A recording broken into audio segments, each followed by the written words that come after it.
I'm Katherine Reeves, and I'm an associate professor of epidemiology at the University of Massachusetts Amherst. So I'm a breast cancer epidemiologist, and my goal is on ultimately preventing breast cancer. And I search for ways that are modifiable risk factors. So I'm thinking beyond genetics, which we know are important, but what can women do themselves to prevent breast cancer from happening? So I'm looking at things currently that are in our environment, things like BPA or phthalates, that there's some reason to believe that they could affect breast cancer risk, but we're really not certain. And so my research is hoping to answer those questions so that we can have women modify their behavior or have legislative or advocacy solutions that might in turn reduce the number of women getting breast cancer in our country. I grew up in southeastern Connecticut. My parents maybe weren't scientists per se, but certainly were in kind of related fields. So my mother was a nurse and she worked in the OB/GYN wards, but then stayed home with myself, my brothers. And then my father was an engineer, spent 20 years on nuclear submarines with the Navy, and then retired and worked as a defense contractor for a number of years, and then currently works as kind of an industrial engineer for a medical products manufacturing company. And like I said, I always loved science, and I don't think I ever seriously considered doing anything that didn't somehow involve science and math.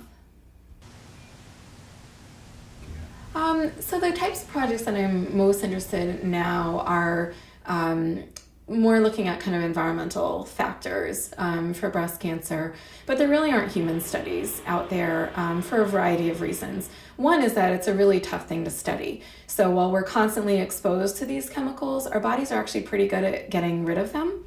And so if I took a sample from someone today and measured what their BPA exposure was, it could look really different from what their exposure is tomorrow or the next day, because your exposure changes from day to day. So it's been a really kind of fun challenge to figure out, how do I study this to get not just an answer, but the right answer and the most methodologically sound answer. Right. I really pride myself on going into it as a scientist, and I don't have an agenda except that I want the right answer wherever that falls. And so my job as a scientist is to design the most rigorous study that I can, and a study where when I get the answer, I'll believe the answer. And if it turns out that these products really don't affect breast cancer risk, then I'm actually a little bit happier with that, because we're all exposed, and that's kind of an easier answer to accept.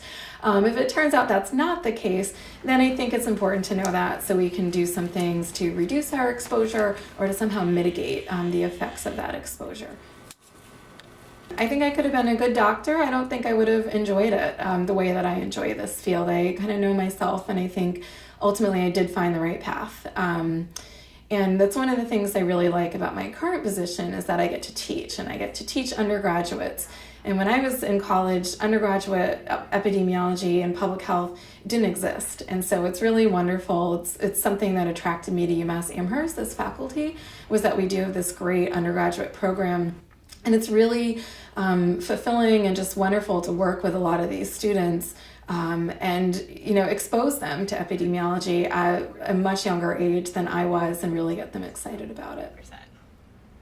So I think, my long-term vision for my research is really to reduce breast cancer morbidity.